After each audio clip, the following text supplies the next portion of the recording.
हे बघा, खरं म्हणजे शहराच्या रचना करताना ज्या चुका घडल्या होत्या त्या आता चुका दुरुस्त होत आहेत. पाम बीच मार्गमधून सेक्टर 17च्या कडून निघताना मुंबईकडून पुण्याकडे जाणाऱ्या रस्त्याला जोड रस्ता नीट नव्हता, होता वळण वळण घेऊन. आज ती चूक दुरुस्त केलेली आहे आणि पाम बीच मार्गमधून सेक्टर 17 मधून पुण्याकडे जाण्याकरता ही सुविधा निर्माण केलेली आहे. ज्याने कोणी कल्पना ज्याच्या डोक्यात आली त्याचं कौतुक आणि ज्याने केली त्यांचं सुद्धा कौतुक. भविष्य काळामध्ये लोकप्रतिनिधी हे निश्चितपणे शहराच्या विकासावर असलेल्या काही चुकीच्या गोष्टी नजर ठेवतातच, परंतु जनतेनं नजर ठेवणं जास्त गरजेचं आहे. प्रामुख्यानं आपण मीडियाची लोक, प्रिंट मीडिया, इलेक्ट्रॉनिक आणि सोशल मीडिया, आपण सगळ्याच बाबतीमध्ये जागृत असताना आजवर आपण जागृत राहिल्यामुळे नुसत्या स्थानिक स्वराज्य संस्था नाही तर राज्य स्तरावर आणि देश स्तरावर ज्या काही आमूलाग्र सुधारणा झाल्या त्याच्यामध्ये मीडियाचा फार मोठा वाटा आहे. माननीय महापौर आणि उपमहापौरांना मी आता सूचित केले, नुसतं वरवरचं आपलं शहर सुंदर नव्हतं, अंतर्बाहेर ते सुंदर असलं पाहिजे, लोकांना ललांबून ठरेल असं ते व्हायला पाहिजे आणि ते निर्माण होईल त्याला त्याचे आपण सगळेजण भागीदार असू, यशाचे भागीदार आपण सगळे असू आणि निश्चितपणे विश्वासाने सांगतो मी की हा बदल घडेल. काल जयकुमार यांच्यासोबत आपली बैठक झाली. 50 किलो बोलण्यासंदर्भात काय निर्णय घेण्यात आलेला आहे? जयकुमारजी रावल पणन मंत्र्यांबरोबर मी स्वतः होतो, माथाडीचे नेते नरेंद्र पाटील, व्यापाऱ्यांचे तिथले अशोक वालून संचालक, संजय पिंगळे तिथले व्यापारी, त्याचबरोबर राजू शेळके हे व्यापारी आणि पणन विभागाचे अधिकारी, कामगार विभागाचे अधिकारी, असं ठरलं की 50 किलोच्या आतमध्येच बॅग असावी. मी त्यांना सुचवलं की बॅगच अशी निर्माण करा का 50 किलोच्या वरती त्याच्यामध्ये कांदा बटाटा राहू शकणार नाही.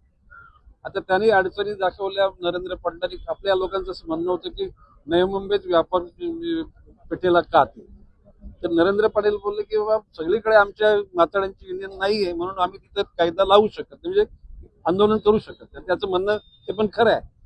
पूर्वीच्या काळी पर्यावरण चांगलं होतं, पदार्थामध्ये भेसळ नव्हती, म्हणून सगळ्यांची शरीराशी धष्टपुष्ट होती. आता एकूण सगळे वातावरण बदलल्यामुळे शारीरिक क्षमता तेवढी राहिली नाही आणि 50 किलोच्या वरती जर गोण असेल तर त्या माथाड्यांच्यावर एक प्रकारचा तो अन्याय आहे आणि ते मी नमूद केलेलं आहे. आणि भविष्य काळामध्ये असं ठरलं की शक्यतो 50 किलोच्या आतमध्येच कांदा बटाटा राहील अशा बॅगा तयार कराव्यात. आता एकूण मी लगेच म्हणजे केंद्रीय उद्योग मंत्री आणि पणन मंत्री पियुष गोयल साहेबांना लगेच फोन लावला होता, परंतु ते सभागृहात होते त्याच्यामुळे बोलणं झालं शकलं नाही. परंतु मी जयकुमार रावलजींना सांगितले की आपल्या समवेत माननीय केंद्रीय मंत्री पणन यांची सह्याद्री अतिथीगृहावर बैठक लावू आणि मी माथाड यांना सुद्धा सांगितले, व्यापाऱ्यांना तुम्ही जयकुमार गोरेंना पत्र लिहा, त्याची कॉपी मला द्या आणि पणन मंत्री केंद्रीय यांना सुद्धा पत्र द्या. मी त्यांना विनंती करेन अशी बैठक लावून हा जो प्रश्न आहे तो सुटेल. नाही बघा, माझं असं म्हणणं आहे की आता हे डिवायडर आहे कुठलं पाम बीच, त्यामध्ये कोणी प्रवास करताना पाणी पिलं बॉटल तिथे टाकून देतात, मुलाबालांनी वेफर खाली बिस्किट खाल्लं की रॅपर तिथे टाकून देतात. लोकांचं काय, शेवटी काही लोकांना त्याचा अवेअरनेस नसल्या कारणाने ते गोष्टी करतील, मग त्यांच्यावर चिडण्यापेक्षा मी मान्य आयुक्तांना म्हटलं होतं की अशा पाम बीच रोडला एक अशी सतत गाडी फिरत राहावी महापालिकेची की त्या ठिकाणी काय रॅपर कोणी टाकले ते उचलावेत.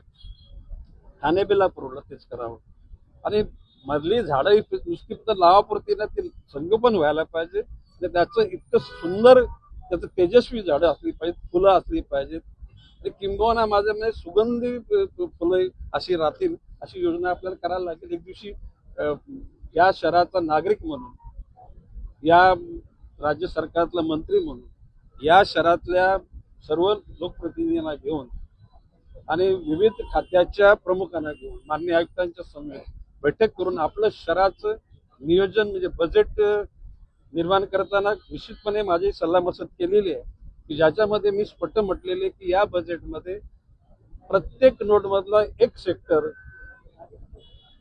त्याला आपण म्हणतो प्लॅनिंग मध्ये वन टाइम प्लॅनिंग मध्ये असा निर्माण होत राहील. 10 वर्षामध्ये नवी मुंबईतल्या एकही नोड त्या ठिकाणी शिल्लक राहणार नाही. जसं सेक्टर 15 CBD आज सुरुवातीला टीका माझ्यावर झाली म्हणजे फार म्हणजे खेचलं गेलं मला, परंतु नंतर निर्माण झाल्यानंतर लोक बोलले नाही नाही गणेश नाईकांनी त्याला बदनाम केलं, पण ते गणेश नाईकांनी करून दाखवलं. माझं म्हणणं करून दाखवलं नाही, आपण सगळ्यांनी, गणेश नाईक नाही करणार, आपण सगळेजण करू. तर त्याचं श्रेय आपल्या नवी मुंबईच्या सर्व घटकांना मिळेल.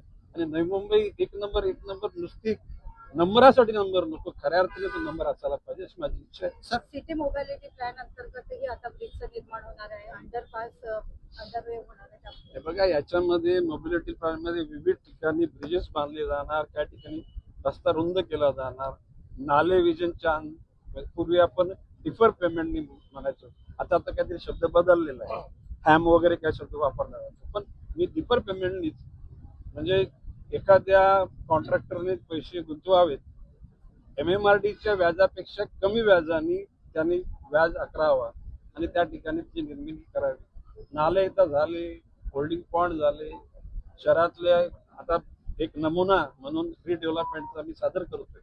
कालच माननीय मुख्यमंत्र्यांना मी पत्र दिलेलं आहे की जे एकदा ज्याला आपण SRA 1 मुंबई आणि SRA 2 MMRD मध्ये त्यावेळेला इथला जो गोंधळ कारभार करण्याचा प्रयत्न केला, त्याला मी माननीय मुख्यमंत्री उपमुख्यमंत्री असताना त्यांच्याकडून ती स्थगिती घेऊन किंबहुना तो प्रकल्प SRA 2 नवी मुंबईच्या बाहेर अशा प्रकारची भूमिका घेतली. तर परत MIDCनी मागच्या बाजूने तो प्रकल्प आणण्याचा प्रयत्न केला. काल माननीय मुख्यमंत्र्यांशी बोललो, मागच्या मुख्यमंत्र्यांनी रिमार्क दिलेले, लवकरच त्याच्यावर बैठक होईल आणि तो रद्द होईल. कुठल्याही कॉस्ट मध्ये तो MIDC मार्फत होणार नाही. महापालिकेच्या नियंत्रणाखाली त्या ठिकाणी तो विकास होईल. म्हणजे तो गावाचा असो, कॉलनीचा असो, झोपडीचा असो.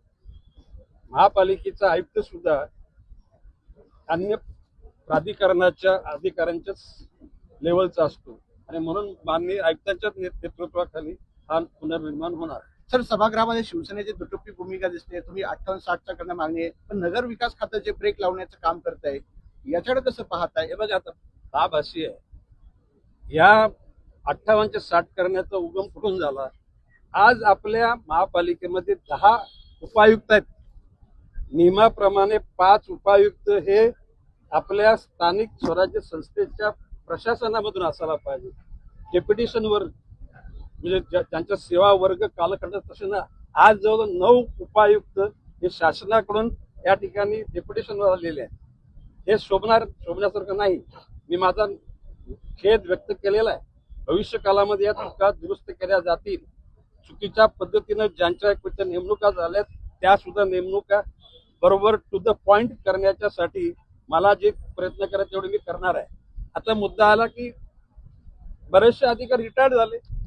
रिटायर्ड झाल्यानंतर त्या अधिकाऱ्यांचं काम आहे ते समजणारा इथं अधिकारी शिल्लक नाहीये.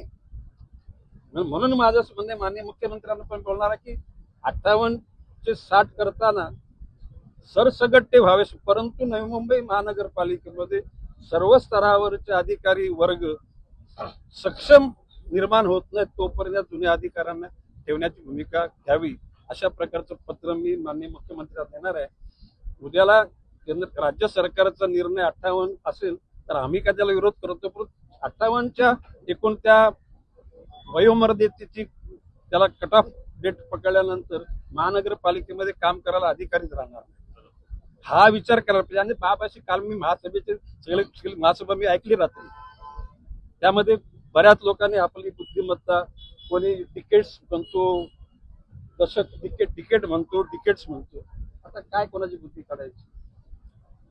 नवी मुंबईतल्या 500 स्क्वेअर फुटाच्या घरांना कर माफ करावा हा ठराव नवी मुंबईने पहिला केला. त्यानंतर मुंबईला झाला, मुंबईची कार्यवाही सुरू झाली. मग नवी मुंबईची का नाही झाली हे विचारा त्यांना. आपलं पायाखाली काही जळतं ना ते पहिले बघायचं. मला वाटतं मी जास्त बोललो, पुरे झालं. सर, काल मुख्यमंत्र्यांचा अपमान केला गेला. राजाला तिथे बरोबर उत्तर त्याने त्याची दिली आता मी तर आपण आज